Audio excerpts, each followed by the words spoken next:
အားလုံးပဲမင်္ဂလာပါရှင်ဒီကနေ့မှာတော့ဆရာညီညီနိုင်မြန်မာဘာသာကိုပြန်ဆိုထားတဲ့လျှို့ဝှက်ချက်ဆိုတဲ့စာအုပ်ကိုအပိုင်း3အနေနဲ့ဆက်လက်ဖတ်ရှုပြမှာပါ Michael Barnard Beckwith အခုလောလောဆယ်သင်ကျမ်းမာရေးကောင်းနေပြီလို့တွေးထင်ကြည့်လိုက်နိုင်ပါတယ်အရှံပဲကျွယ်ဝချမ်းသာနေပြီလို့လည်းစိတ်ကူးရင်ခံစားကြည့်ပါဦးပြီးတော့ကိုယ်ပတ်ဝန်းကျင်မှာတကယ်တမ်းဘာမှမရှိတဲ့တိုင်အောင်ချစ်ချင်းမြတ်တာတွေနဲ့အပြည့်အလှိုင်းရစ်ဖွဲ့ခြံရံထားတယ်ချစ်သူခင်သူဝမ်းဝမ်းလဲနေတယ်လို့မြင်အောင်ကြည့်လိုက်ပါဒါဆိုရင်ဘာတွေဖြစ်လာမလဲစัจ java လာကြီးကတင့်တေးတန်ရဲ့ပဂတိတဘာဝအတိုင်းပြန်ကြားပေးပါလိမ့်မယ်စัจ java လာကြီးကရင်တွင်းခံစားချက်နဲ့ဖော်ကျူးမှုတွေကိုငကိုပုံစံမပြတ်တုံ့ပြန်မှာပဲလို့လဲပြောနိုင်ပါတယ်ဒီတော့အခုရှင်ဘာကိုစဉ်းစားနေတယ်လဲဘလို့ခံစားနေတယ်လဲဆိုတာတအောင်လောက်စဉ်းစားကြည့်ပါကိုခံစားချက်ကိုစိတ်တိုင်းမကြရင်ဒါမှမဟုတ်ကိုထင်သလောက်စိတ်အေးချမ်းသာမှုမရဘူးဆိုရင်ခံစားချက်တွေတဲကိုစူးစူးဆိုင်ဆိုင်အာယုံပြုပြီးဝင်အောင်ရာကနှိုးဆွမြင့်တင်ဖို့ကြိုးစားကြည့်ပါခံစားချက်တွေအပေါ်မှာကိုစိတ်ဓာတ်မြင့်တင်ချီးမမယ်ဆိုတဲ့ရည်ရွယ်ချက်နဲ့အာယုံစူးစိုက်မှုကြီးမားတာနဲ့အမျှခံစားမှုတွေလည်းကြွတက်မြင့်မားအားကောင်းလာမှာပဲပေါ့နီလတစ်ခုပေးချင်တာကတော့ရှင်းမျက်စိတွေမှိတ်ထားလိုက်ပါအာယုံတွေအနောက်မခံပဲအုံနောက်ရှင်းရှင်းလေးနဲ့ကိုယ်စိတ်ထဲကခံစားမှုတွေကိုစူးစူးဆိုင်ဆိုင်အာယုံပြုရင်က10မိနစ်လောက်ပြုံးနေလိုက်စမ်းပါလို့လီဇာနီကိုစ်တင့်အတွင်းနဲ့တင့်ခံစားချက်များကတင့်ဘဝကိုဖန်ဆင်းပါတယ်အမြဲတမ်းဒီပုံဒီနည်းအတိုင်းပဲဖြစ်နေကြပါတို့များအာမခံတယ်စွဲငင်အားနေရမှာလိုပဲညှို့အားနေရမှာဟာလဲဘယ်တော့မှချွတ်ချော်တယ်လို့မရှိပါဘူးဝတ်တွေမိုးပေါ်ပြန်နေတာမမြင်ရတဲ့အကြောင်းကလည်းစွဲငင်အားနေရမှာကဝတ်တွေကိုမြေကြီးနဲ့ဆွဲကပ်ထားဖို့တရက်မှမမေ့တဲ့အတွက်ဖြစ်ပါတယ်အလားတူပဲညှို့အားနေရမှာလဲတခုခုတစုံတဦးကိုဘေးဖယ်ဝကွက်ခြံထားတာမျိုးမရှိပါဘူးဒီနေရာမှာအရာကိုစီကိုအရာဝတ္ထုတစ်ခုခုကတ်လာတာနဲ့ကြိုတင်သိမြင်မှုအလျောက်အာယုံကဖမ်းဆွဲလိုက်တာပါပဲညှို့အားနေရာမှာဟာအဲ့လောက်ထိတိကျမှန်ကန်မှုရှိပါတယ် Michael Barnard Beckwith ဒီသဘောတရားဟာမျိုးချဖို့ဝါလက်ခံယုံကြည်ဖို့ခက်ပါတယ်ဒါပေမဲ့ကျွန်တော်တို့ရဲ့စိတ်တကားကိုဖွင့်ပေးလိုက်ရင်တော့တကိုးတွေဖြာထွက်လာမှာအမခန်းပါပဲဆိုလိုရင်းအဓိပ္ပာယ်ကတော့ခမားဘဝမှာဘာပဲစိတ်ကူးတဲ့အတိုင်းဖြစ်လာတတ်ပါတယ်ဒါကလည်းတတိတန်ပစင်ကကိုယ်တော်မသိလိုက်ရပဲဆောင်ကျင်းပေးလိုက်လို့ဖြစ်ပါတယ်ရှင့်မှာဘာမဆိုပြောင်းလဲပြနိုင်တဲ့တကူစွမ်းအားတွေရှိပါတယ်ရှင်ဟာကိုယ်စိတ်ကူးအတွေးတွေကိုစိတ်ကြိုက်ရွေးချယ်နိုင်သူဖြစ်တယ်လို့ကိုယ်ခံစားချက်တွေကိုနှစ်ကာပြန်ခံစားနိုင်တာကိုထောက်ရင်လူတိုင်းမှာအစွမ်းရှိမှန်းသိတာပါတယ်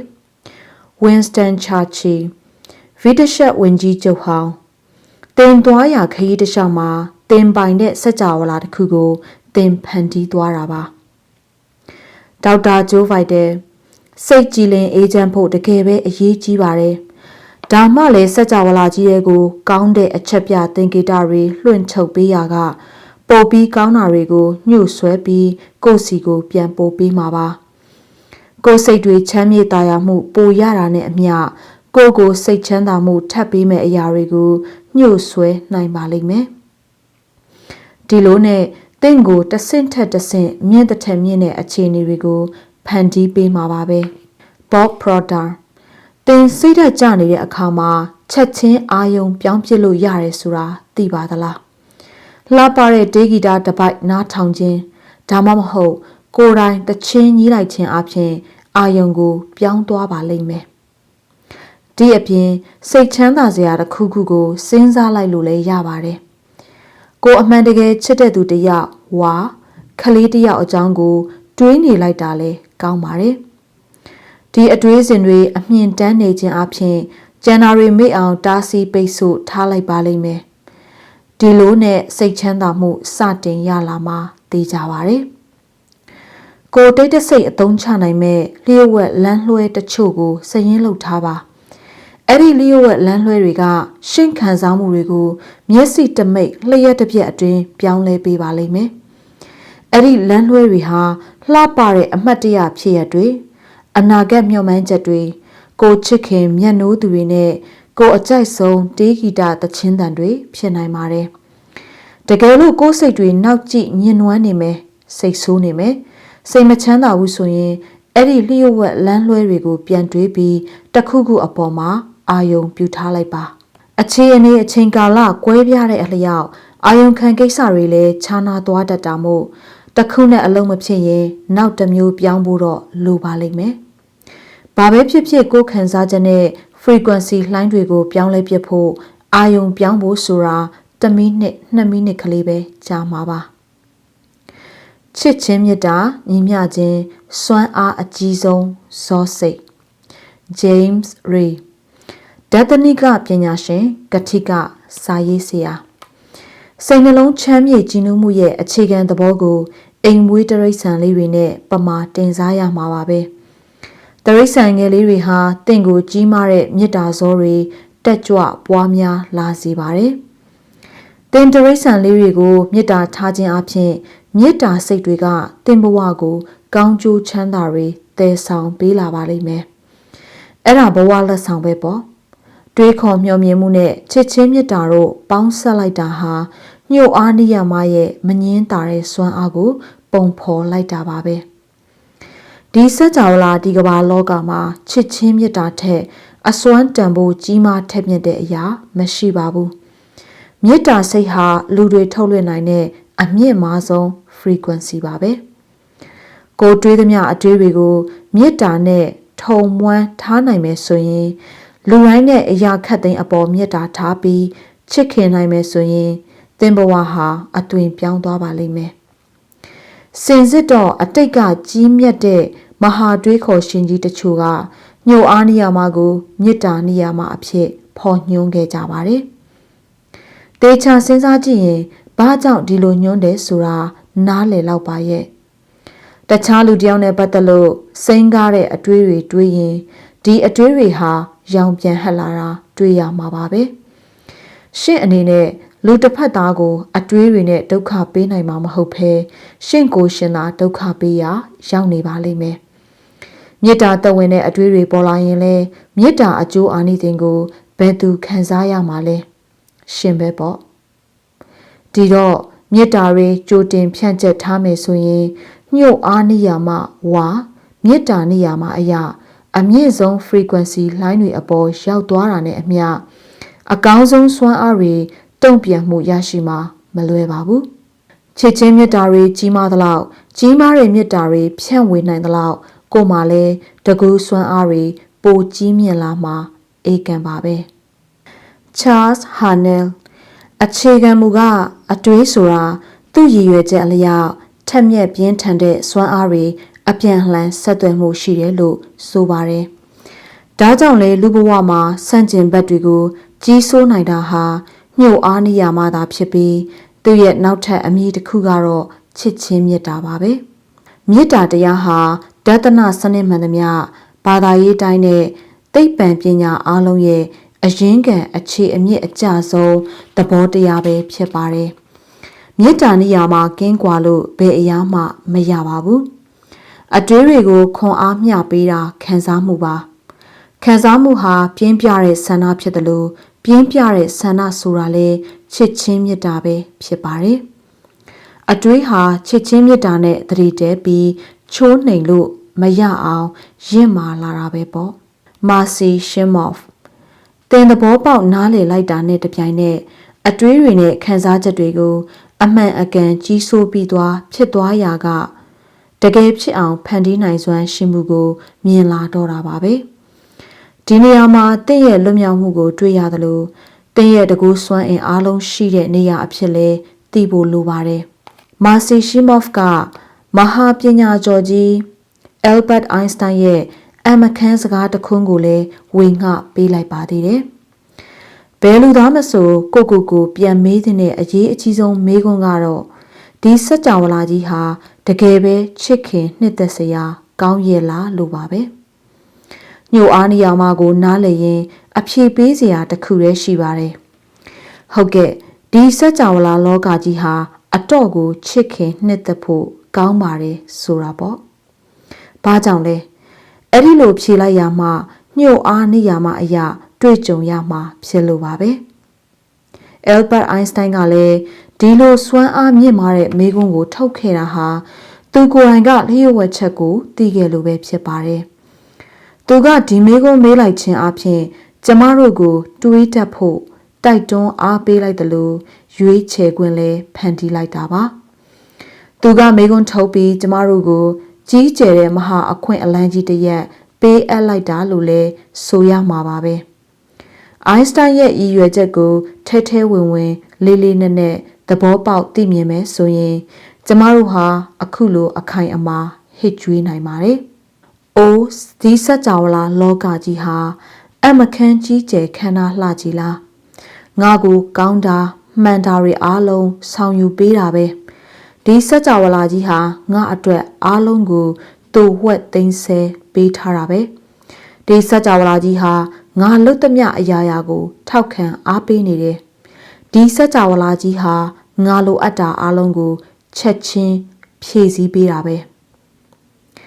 ကဲကြည်စမ်းပါအောင်ဒီလောကစัจ java လာကြီးဟာချစ်စရာမကောင်းပေဘူးလားခင်မင်စရာကောင်းလိုက်ပါပြီတဲ့နော် Jack Canfield ကျွန်တော်လျှို့ဝှက်ချက်ကိုတင်ယူပြီးကြတဲ့ကလက်တွေ့ဘဝမှာအသုံးချခဲ့ရမှာကျွန်တော်ဘဝဟာမျက်လှည့်ပြလိုက်သလိုအထူးအမခန်းတွေဖြစ်လာတာပါပဲလူတိုင်းစိတ်ကူးရင်အိမ်မက်မက်ကြတဲ့ဘဝဆိုတာမျိုးဟာတနေ့ချင်းစိတ်အေးချမ်းသာနေသွားနိုင်ဖို့ပဲလို့သိလာခဲ့ရတယ်။တနည်းအားဖြင့်ပြစ္ဆုတ်ပံတက်တဲ့မှာအေးစီးပျော်ရွှင်စွာနေတတ်လာတယ်။ဒေါ်လာ4 သန်းခွဲတန်နန်းတော်အိမ်ကြီးမှာနေနိုင်ခဲ့တယ်။အသက်ပေးချေရတဲ့ဇနီးတစ်ယောက်ရခဲ့တယ်။ကဘာပေါ်ကအန်ချီမကုံနိုင်အောင်ကြော်ကြားတဲ့နေရာအားလုံးကိုအပန်းဖြေအလေခရီးရောက်ခဲ့ရတယ်။တောင်တွေတက်ခဲ့တယ်။လေးလာရေးတွေလုပ်ခဲ့တယ်။တောကစားထွက်ခဲ့ရတယ်။စိတ်ကူးရဲရှိသမျှအကုန်လုံးဖြစ်လာသလိုရှေ့ဆက်လဲဖြစ်နေအောင်ပါပဲ။ဘာကြောင့်လဲဆိုတော့ကျွန်တော်က The Secret လျှို့ဝှက်ချက်ကိုဘယ်လိုအသုံးချမယ်ဆိုတာကောင်းကောင်းသိလိုက်လို့ပေါ့။ Bob Proctor လျှို့ဝှက်ချက် The Secret ကိုစပြီးအသုံးချလိုက်တာနဲ့ခမည်းဘဝဟာလုံးဝထူးခြားသွားနိုင်တယ်။ထူးခြားသွားလိမ့်မယ်။ထူးကိုထူးခြားသွားရမယ်။အဲ့ဒါရှင်ဘဝပါပဲ။ထူးခြားတဲ့ဘဝကိုရှင်ကိုယ်တိုင်ဖော်ထုတ်တွေ့ရှိဖို့စောင့်မျှော်နေလေရဲ့။ရှင်ကဘဝဆိုတာကြမ်းတမ်းခက်ခဲပြီးပင်ပန်းရတာပဲလို့ယူဆတွေးထင်တယ်ဆိုရင်ညှို့အားနေရမှအရာလက်တွေ့မှာတကယ်ပဲကြမ်းတမ်းခက်ခဲမှုတွေနဲ့တပန်းတကြီးရုန်းကန်လှုပ်ရှားရတဲ့အဖြစ်ကိုကြုံရမှာပါပဲကဲဒီတော့အခုလောလောဆယ်အချိန်ကစားပြီးလောကကြီးကိုအော်ပြီးပြောလိုက်စမ်းပါရဲရဲကြီးဟစ်ကြွေးလိုက်စမ်းပါဟေးဘဝဆိုတာတိတ်အဆင်ပြေတာပါပဲကွာငါဘဝဟာတိတ်လွယ်ကူတယ်ချောမောတယ်ဟေ့အကောင်းစားတွေအားလုံးငါစီကိုလာခဲ့ကြဟေ့လို့ရှင်ရဲ့အဇဒအတွင်းတန်တန်တဲကနက်ရှိုင်းတဲ့နေရာမှာအမှန်တရားတစ်ခုရှိနေပါတယ်။အဲ့ဒီအမှန်တရားကရှင်ဖော်ထုတ်ဖို့စောင့်နေတာပါ။အဲ့ဒီအမှန်တရားကတော့တခြားမဟုတ်ပါဘူး။ဘဝကပေးတဲ့အကောင်းစားတွေအားလုံးမင်းနဲ့ထိုက်တန်တဲ့ဆိုတာပါပဲ။စင်စစ်မှာလဲဒီအချက်ကမွေးရပါဗီဇတဘာဝဆိုတာလဲသိပါတယ်။ကိုကကောင်းတာမွန်တာတွေမရရင်ဝါအရနဲရင်ထွန်းလူးပြီးယူမတက်ဖြစ်ရတာပဲကြည်ပါ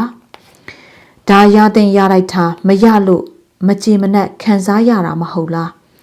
ဘာပဲပြောကောင်းကျိုးချမ်းသာမှန်သမျှရဖို့ဟာကိုယ့်ရဲ့မွေးရပါအခွင့်အရေးပဲလေရှင်ဟာရှင်ဘဝရဲ့ဖန်ဆင်းရှင်ပဲပေါ့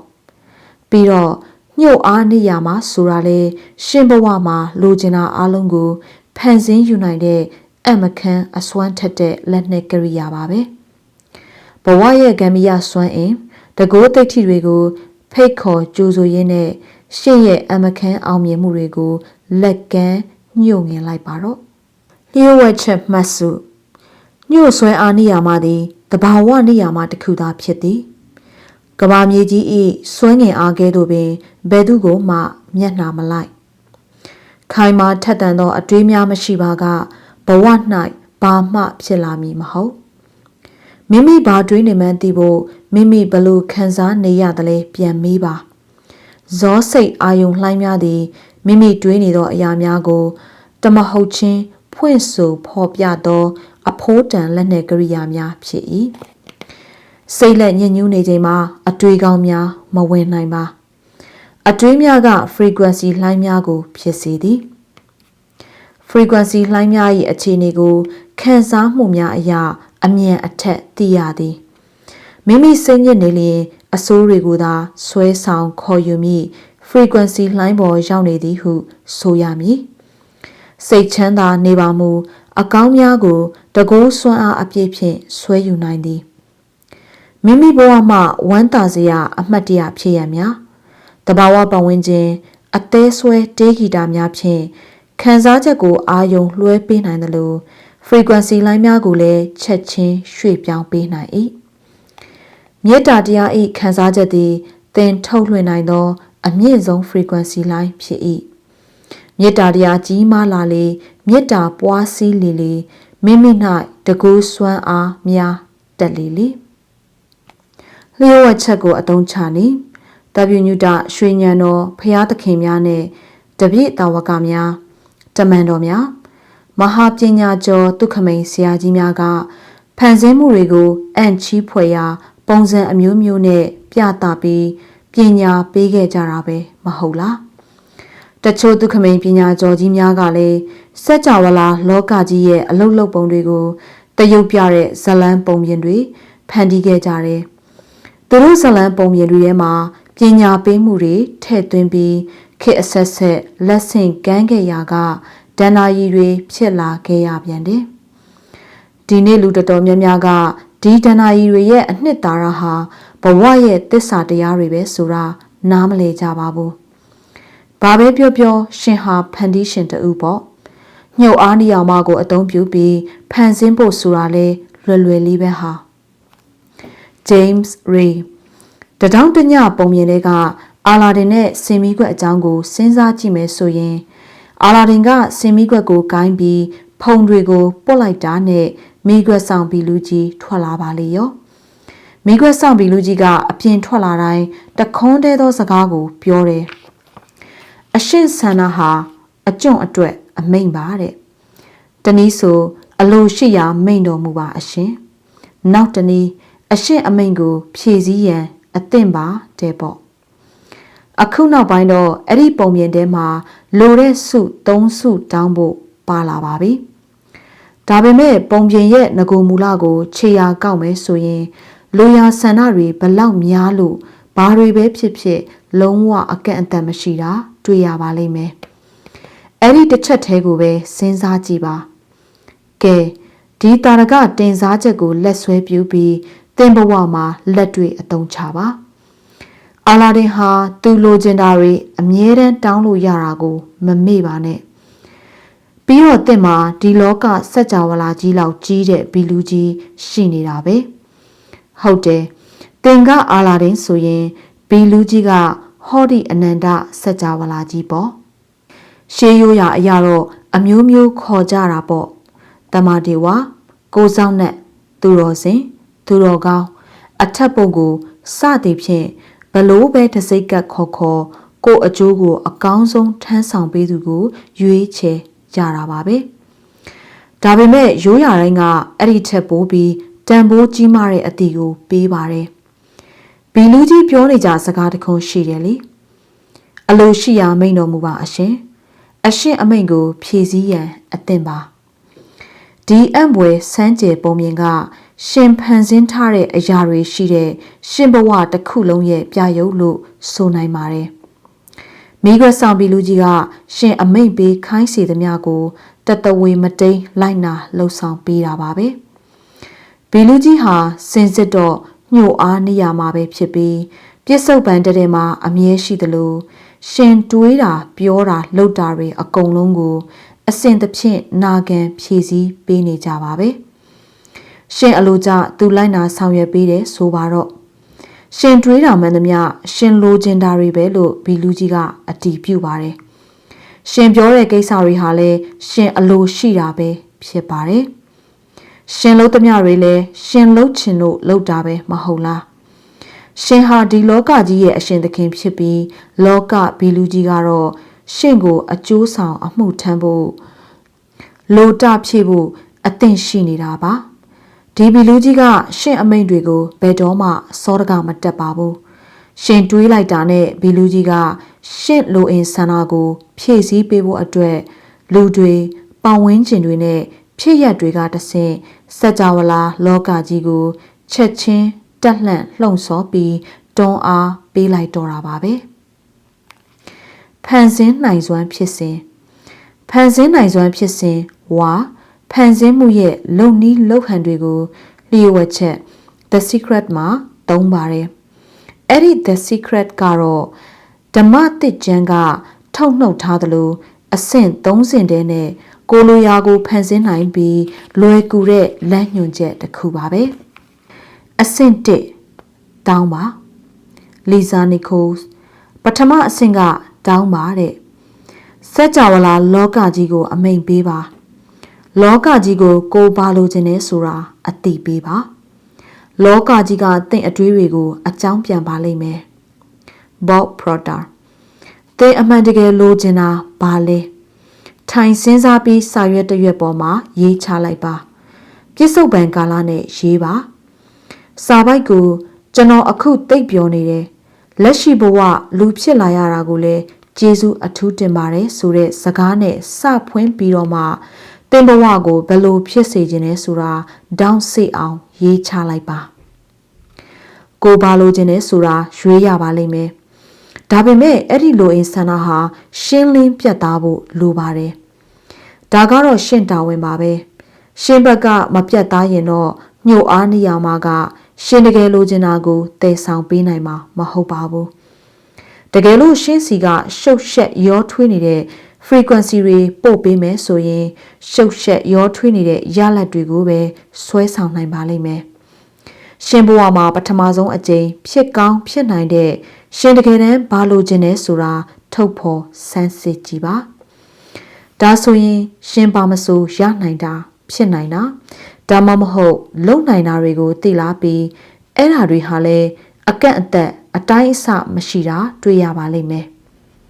ကဲရှင်ဘာလိုချင်တယ်လဲဖန်ဆင်းမှုစနစ်အရလက်တွေ့အကောင့်ထဲပေါ်ရမှာမေးခွန်းထုတ်တာဟာပထမအဆင့်ဖြစ်တယ်လို့မေးတတ်ဖို့လဲလေ့ကျင့်ရပါတယ်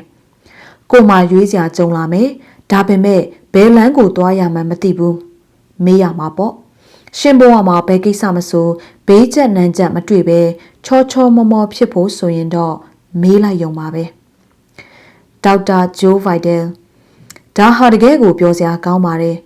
စင်စစ်မှာလဲစัจ java လာလောကကြီးကိုခမားရဲ့ကတ်လောက်ကုန်ပစ္စည်းစည်ရင်အဖြစ်အပိုင်ရလိုက်တာနဲ့မချားပါဘူးဒီကတ်လောက်ကိုလက်ညှိုးနဲ့ထောက်ပြီးအခုလိုပြောလိုက်ပါငါဒီအတွေ့အကြုံမျိုးရတာကြိုက်တယ်ငါဒီပစ္စည်းကိုတိတ်လိုချင်တယ်ငါဒီလိုလူမျိုးဖြစ်ရတာသဘောကျတယ်တနည်းအားဖြင့်ဒါဟာစัจ java လာကမ္ဘာလောကကြီးကိုအမိန့်ပေးပြီးမှားကြားလိုက်တာပဲပေါ့အိုးတကယ်ကိုလွယ်လွယ်လေးပါပဲရှင့်အနေနဲ့ထပ်တလဲလဲမှားစရာမလိုပါဘူးတစ်ချိန်တည်းတခွန်းတည်းတောင်းယုံပါပဲကတ်လောက်ထဲကကြက်ရပစ္စည်းကိုလှမ်းမာလိုက်တာများဘာခက်တာမှတ်လို့အမှားစားမထည့်ရင်တော့နောက်ပြီးကို့အမှားစားလက်ခံမှာမဟုတ်ဘူးလို့တန်တရာဝင်နေရင်တော့အမှားစားအော်ရာကိုပေးပြီးရင်ပေးအထက်ထပ်ပေးနေမိမှာပဲပေါ့အဲ့ဒီလိုလုပ်เสียမလိုပါဘူးတစ်ချိန်တည်းအော်ဒါပေးပါမိတ်မှာပါဒါဟာဖန်ဆင်းမှုကိုလက်တွေ့လှုပ်ဆောင်ရာရောက်ပါတယ်အဆင့်1ဆိုတာကိုလိုချင်တာကိုရှင်းရှင်းလင်းလင်းပြက်ပြက်သားသားတောင်းဖို့ရှေ့တလှမ်းတက်လိုက်တာပါပဲရှင်းစိတ်ထဲမှာရှင်းလင်းပြက်သားတာနဲ့အမျှရဲရဲကြီးတောင်းလို့ရပါပြီအဆင့်2ယုံကြည်ပါလီဇာနီကိုစ်အဆင့်2ကတော့ယုံကြည်ခြင်းပဲဖြစ်ပါတယ်ကိုလိုချင်တာရပြီးသားလို့ယုံကြည်ပါ ကျမအနေနဲ့တော့မယိမ်းမယိုင်ခိုင်မာတဲ့ယုံကြည်ချက်လို့ခေါ်ရတာနှစ်သက်ပါတယ်မမြင်ရဘဲနဲ့မှန်းဆပြီးယုံကြည်တာဟာယုံကြည်ခြင်းအစစ်ပါပဲကိုဖြစ်ချင်တာဖြစ်ရမယ်လိုချင်တာရရမယ်လို့ယုံကြည်ထားရမှာပဲကိုကတောင်းလိုက်တဲ့အချိန်မှာပဲလိုချင်တာရနေပြီလို့သိလိုက်ပါရှင်အဖို့လုံးဝအပီးအပိုင်ယုံကြည်မှုလက်ကင်ထားရပါမယ်ကတ်လောက်စရင်အရာအော်ဒါပေးလို့မှားပြီးရင်တော့စိတ်အေးလက်အေးနေလိုက်ပါကိုအော်ဒါမှာတဲ့အတိုင်းရတော့မယ်လို့နားလေယုံကြည်ပြီးလှုပ်ရှားရှိတာဆက်လုပ်ယုံပဲပေါ့ Robert Collier 1885-1950ကိုလိုချင်တာတွေကိုကိုပိုင်ပြီးလို့သာမြင်မှတ်လိုက်ပါလိုအပ်သလိုတင်းစီကိုရောက်လာမယ်လို့သိလိုက်ပါပြီးတော့သူတို့ကိုလာခွင့်ပြုလိုက်ပါသူတို့နဲ့ပတ်သက်လို့ဘာမှမစိုးရိမ်ပါနဲ့စိတ်ပူမနေပါနဲ့လိုချင်သလောက်မရဘူးလို့လည်းရှော့မတွက်ပါနဲ့ကိုရနေပြီကိုပိုင်နေပြီကိုလက်ထဲရောက်နေပြီလို့သာမှတ်ပါရှင်တောင်းတဲ့အချိန်မှာမမြင်ရဘဲနဲ့လက်ထဲရနေပြီဆိုတာသိရမယ်ယုံကြည်ရမယ်စက်ကြောလာကြီးတစ်ခုလုံးကိုရှင်လိုချင်တာကိုဆောင်ရွက်ပေးဖို့ရွေ့ရှားလှုပ်ရှားတယ်လို့နားလည်လိုက်ပါရှင့်အနေနဲ့တွေးမယ်ကြံမယ်ပြောမယ်လုပ်မယ်ဆိုရင်ချက်ချင်းလက်ငင်းဆိုသလိုဖြစ်လာမှာပဲရလာမှာပဲပေါ့ဘာကြောင့်ပါလဲစက်ကြောလာကြီးကကြေးမုံပြင်းဖြစ်နေသလိုညှို့အားနေရမှာကရှင့်ရဲ့ဩဇာကြီးမားတဲ့အတွေးတွေကို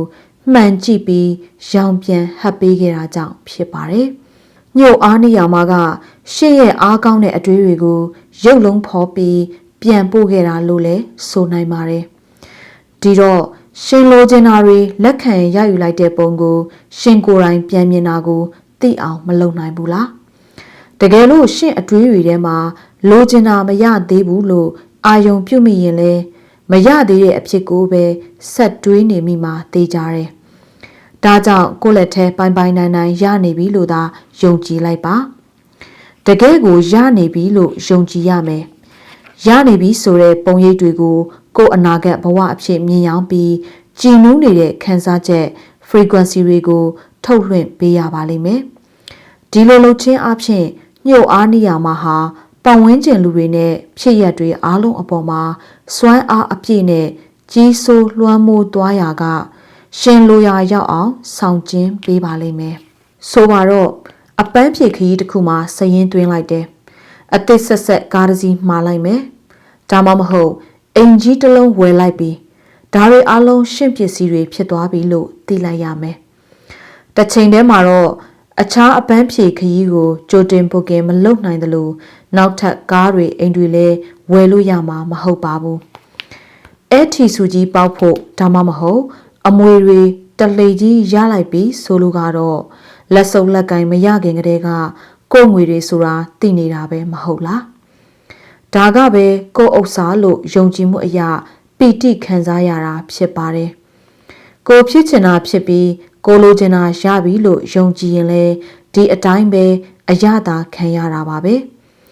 တဲတဲမဲမဲယုံကြည်မှုအရာအတွင်းနဲ့ပျော်ပြီးဆိုတာနဲ့ညှို့အားနေရမှာကရှင့်ပတ်ဝန်းကျင်လူတွေနဲ့ဖြစ်ရတွေကိုရှင့်ဘက်ပါလာအောင်အားကောင်းကောင်းနဲ့ဆွဲယူပေးတော့မှာပါပဲရှင့်ကိုရှင်ယုံကြည်မှုခိုင်မာပြည့်ဝတဲ့အဆင့်ကိုရောက်အောင်ဘယ်လိုလုပ်ရမလဲဒါဆိုရင်တော့ယုံကြည်မှုကိုလုပ်ယူရမှာပဲယုံကြည်မှုကိုအစပြိုးတိဆောက်ရမယ်ဆိုပါတော့ကလေးတယောက်လိုပဲဘူးမသိဘာမသိနဲ့ကမ်းယုံရမ်းယုံတာမျိုးလုပ်ရမယ်ရှင်လိုချင်တာရနေပြီလို့အသေးဆွဲမှတ်လိုက်တာဆိုရင်လည်းမမှားပါဘူးယုံကြည်မှုကိုလုပ်ယူတယ်ဆိုရမှာကိုယ့်လက်ထဲရနေပြီလို့ယုံကြည်လိုက်တာနဲ့စရမှာပါပဲမိခွက်ဆောင်ပြီးလူကြီးဟာရှင်ရဲ့အားကောင်းပြီးအရေးကြီးတဲ့အတွေးတွေကိုရှင်တောင်းဆိုတဲ့အချိန်လေးမျှတာမကပဲတစ်ချိန်လုံးအချိန်ပြည့်တုံ့ပြန်ဖို့အသင်ဆောင်နေတာပါဒါကြောင့်လေရှင်တောင်းလိုက်တာနဲ့တောင်းတဲ့စုရမယ်ဆိုတာတေချာပေါက်ယုံကြည်မှုတွေပွားများနေဖို့သာရှိပါတော့တယ်ယုံကြည်ချက်ကိုအသေးဆွဲရင်ဝယ်ပိုက်ထားလိုက်ပါအခိုင်အမာရှိထားပြီးထာဝရသစ္စာတရားတွေမြုပ်နှံထားတဲ့ယုံကြည်ချက်ဟာရှင်ရဲ့အကြီးမားဆုံးမဟာစွမ်းအားပါပဲ ရှင်ကိုယ်တိုင်ကရပြီလို့ယုံကြည်လိုက်တာနဲ့ပြင်ဆက်လက်တကူတွေစပြတာကိုစောင့်ကြည့်ဖို့သာပြင်လိုက်ပြီးတော့ Robert Collier တင်ပိုင်အထွေးတွေကိုဘယ်လိုမိုးပုံစံသွင်းရမယ်ဆိုတာသာသိရင်တင်လိုချင်တာမှန်သမျှရနိုင်ပါတယ်ဖန်ဆင်းနိုင်စွမ်းကိုရှင်တွဲပြီးလက်ကင်ထားအသုံးပြုတတ်မယ်ဆိုရင်လေအမှန်တကယ်အကောင့်ထဲပေါ်မလာတဲ့အိမ်မက်ရဲ့လို့ရှိမှာမဟုတ်ပါဘူးတစ်ချက်ခုတ်10ချက်ပြတ်တဲ့နည်းတွေပါတနွေငင်ဒဇင်ပါတဲ့နည်းတွေပေါ့အဓိကတကူစွမ်းအားကတင်အပြည့်အဝလွတ်လွတ်လပ်လပ်အသုံးပြုတဲ့အတွေးတွေထဲမှာအောင်းဝင်နေပါတယ်ဒီအတွက်ဖန်ဆင်းနိုင်တဲ့စွမ်းအားတွေတလက်လက်စီးဝင်လာဖို့တင်ရဲ့ရုပ်သံ channel လိုင်းတွေကိုကြဲကြဲပြန့်ပြန့်ဖွင့်ထားပေးလိုက်ပါဒေါက်တာဂျိုးဗိုက်တယ်တင်ဖြစ်ချင်တာဖြစ်အောင်လုပ်ပေးဖို့အတွက်လောကကြီးကသူ့ဖာသူအစီမံအသစ်တွေပြန်ချမှတ်ပါလိမ့်မယ် Jack Canfield ကျွန်တော်တို့အများစုဟာကိုအမှန်တကယ်လိုချင်တာကိုကိုတောင်းတခွင့်ဘယ်တော့မှမပေးကြပါဘူးဒါကလည်းတကယ်ရုပ်လုံးပေါ်ဖြစ်ထွန်းလာမယ်ဆိုတာကိုမမြင်ရလို့ပဲဖြစ်ပါတယ် Bob Proctor တင်နည်းနည်းလေးလာရုံနဲ့ဘယ်သူမဆိုဘာအလုပ်ပဲဖြစ်ဖြစ်ဘယ်လိုလုပ်ရမယ်ဆိုတာတေးသေးချာချာမသိဘဲနဲ့ပြီးမြောက်အောင်မြင်အောင်လုပ်နိုင်တယ်ဆိုတာအထင်အရှားသိနိုင်ပါတယ်သူတို့အနေနဲ့လှုပ်ချင်တာသိဖို့ပဲလိုပါတယ်ဒေါက်တာဂျိုးဗိုက်တယ်ဘာတွေဘလို့ဖြစ်မယ်ဆိုတာခမားသိကြမလိုပါဘူးစัจ java လာလောကကြီးကသူ့ဖာသာသူပြန်လဲစီစဉ်မှုတွေလုပ်တာလဲသိဖို့လိုမယ်မထင်ပါနဲ့ဘာတွေဘလို့ဖြစ်တယ်စัจ java လာလောကကြီးကကိုယ့်စီကိုဘလို့ယူလာတယ်ဆိုတာကိုယ့်အလုပ်မဟုတ်တလို့ကိုပူစရာလဲမလိုပါဘူးစัจ java လာကြီးကိုကိုယ့်အတွက်လှုပ်တင်တာတွေလုပ်ပေးဖို့သာခွင့်ပြုလိုက်ပါစัจ java လာကြီးရဲ့လုပ်ငန်းတွေကိုသိဖို့ကြိုးစားတာဟာစัจ java လာကြီးအပေါ်ယုံကြည်မှုလျော့ပါးရာရောက်ပါတယ်မယုံတန်တရားဆိုတဲ့ frequency တွေထုတ်လွှင့်ပေးလိုက်တာလည်းဖြစ်ပါတယ်စัจ java လာကြီးကကိုယ့်အတွက်လုပ်ပေးမယ်ဆိုတာမယုံလို့ကိုယ်တိုင်လုပ်ရမှာပဲလို့တွေးတာပဲဖြစ်ပါတယ်ဘယ်နည်းဘယ်ပုံဆိုတာဖန်ဆင်းမှုဖြစ်စဉ်မှာကိုယ်နဲ့ဆိုင်တဲ့ကိစ္စမဟုတ်ပါဘူး Bob Proctor ဘယ်လိုမှမသိလိုက်ပဲတင်းရှိမှာပေါ်လာပါလိမ့်မယ်ဒါကိုတင်ဆွဲယူလိုက်ရုံပါပဲ Lisa Nichols ကျမတို့တောင်းဆိုတာတွေပေါ်မလာတဲ့အခါခဲလေသမျှတဲရည်ကြဖြစ်ရပါတယ်စိတ်ပြက်လက်ပြက်စိတ်ဓာတ်ကြရတယ်ဒီအပြင်တန်တရာတွေဝင်လာရတာပေါ့တန်တရာကစိတ်ပြက်စရာတွေတဲယူလာတာပါပဲဒီတန်တရာကိုလမ်းလွှဲပြပါစိတ်ပြက်မှုကိုအတိအမှတ်ပြုပြီးမယိမ်းမယိုင်ခိုင်မာတဲ့ယုံကြည်မှုနဲ့အစားထိုးပါငါလိုချင်တာလာနေပြီလမ်းတစ်ဝက်မှာရောက်နေပြီအဆင့်3လက်ခံရယူပါ Lisa Nichols အဆင့်3နောက်ဆုံးအဆင့်ကတော့လက်ခံရယူဖို့ပဲဖြစ်ပါတယ်အံ့ဩဝမ်းမြောက်ရတယ်လို့ခံစားကြည့်ပါဖန်ဆင်းမှုဟာချက်ချင်းရောက်လာတဲ့ဆိုတဲ့အမှတ်နဲ့ခံစားကြည့်ပါအခုပဲခံစားကြည့် Marcy Shimoff ဒီဖြစ်စဉ်မှာပီတိဖြစ်ပြီးပျော်ရွှင်ရဖို့အရေးကြီးပါတယ်အကြောင်းကတော့စိတ်ချမ်းသာကြည်နူးနေမှသာကိုလိုချင်တဲ့ကိစ္စအပေါ်မှာအာယုံနှစ်ဝင်ပြီး frequency တွေလွှတ်နိုင်မှာမို့ပဲပေါ့ Michael Barnard Beckwith ဒီလောကကြီးဟာခံစားတတ်တဲ့စัจ java လာလောကကြီးပါသင်္ကတစုံတစ်ခုကိုအသိဉာဏ်ပပနဲ့ယုံကြည်မှုတော့ရှိနေပါရဲ့ဒါပေမဲ့သူနဲ့လျော်ညီတဲ့ခံစားချက်မရှိဘူးဆိုရင်သင်ဘဝမှာလိုချင်တာကိုဖော်ထုတ်နိုင်တဲ့စွမ်းအားကိုအပြည့်အဝရရှိမှာမဟုတ်ပါဘူးဒါကြောင့်ယုံကြည်မှုအလျောက်နှစ်ကာခံစားတတ်ဖို့လိုပါတယ်တစ်ချိန်ပဲတောင်းပါရလိုက်ပြီလို့ယုံကြည်ပါရလိုက်တယ်လို့ယုံကြည်တာဟာစိတ်ချမ်းသာရပါတယ်စိတ်အေးချမ်းသာမှုခံစားရပြီဆိုရင်ရပေါက်ရလန်းပွင့်သွားတော့မှာပါပဲ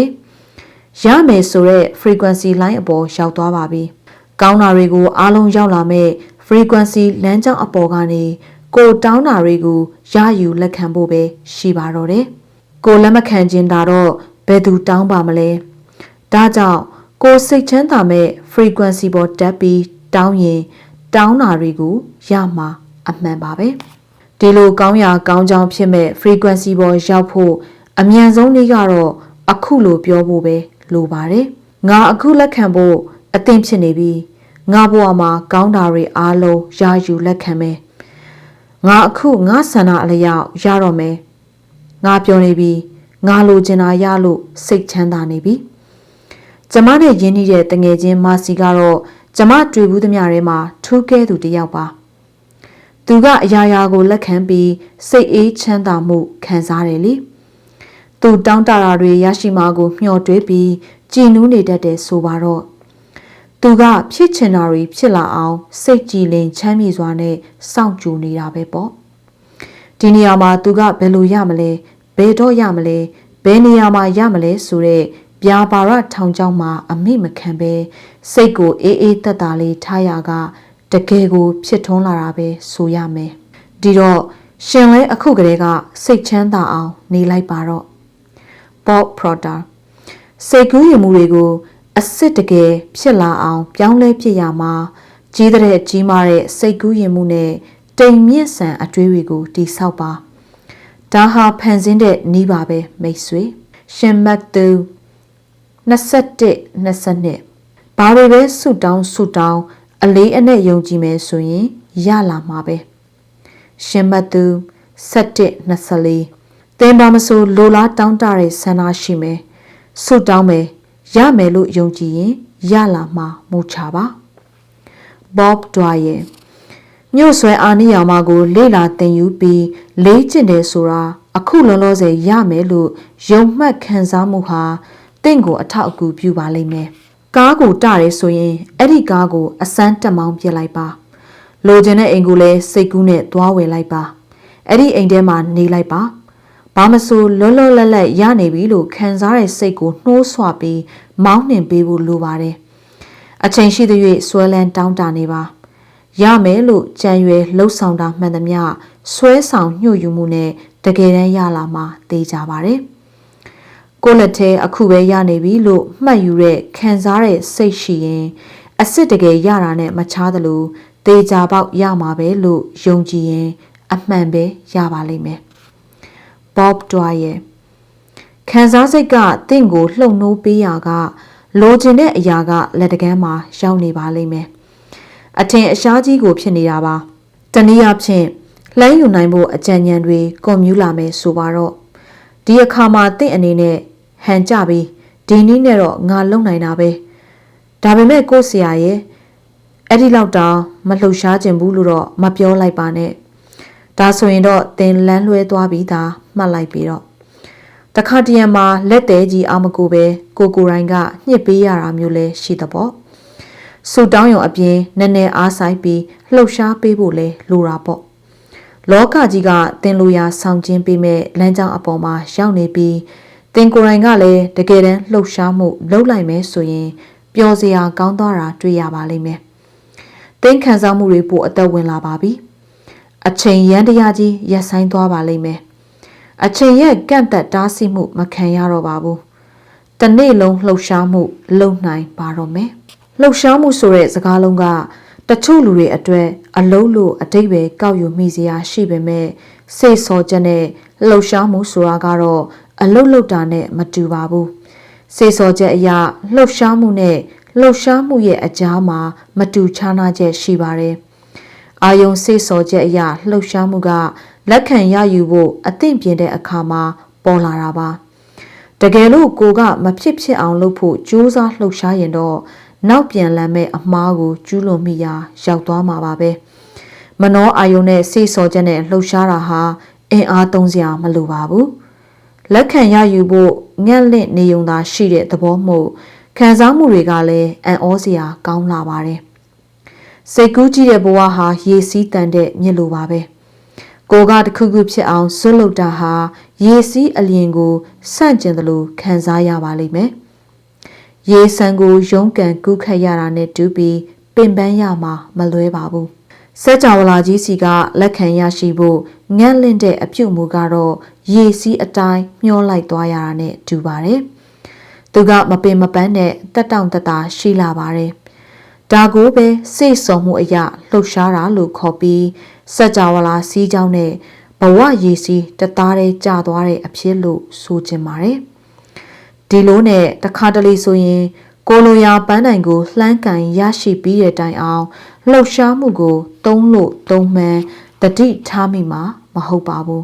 ။ဘာကြောင့်ဆိုလှုပ်ရှားမှုကညင်သာတိမ်မွေ့လွန်းလို့ပဲဖြစ်ပါတယ်။တကယ်လို့နောက်ကျောင်းကိုလှည့်ကြည့်မယ်ဆိုရင်လေစัจ java လာကြီးကကိုလိုချင်တာကိုတဲဆောင်ပေးပို့လာတဲ့ပုံစံကိုတအံ့တောမြင်ရမှာပါပဲ။အခုဖတ်ပြခဲ့တာကတော့ဆရာညီညီနိုင်မြန်မာဘာသာကိုပြန်ဆိုထားတဲ့လျှို့ဝှက်ချက်ဆိုတဲ့စာအုပ်ရဲ့အပိုင်း 3 ဖြစ်ပါတယ်။အပိုင်း 4 မှာပြန်လည်ဆုံတွေ့ပါမယ်ရှင်။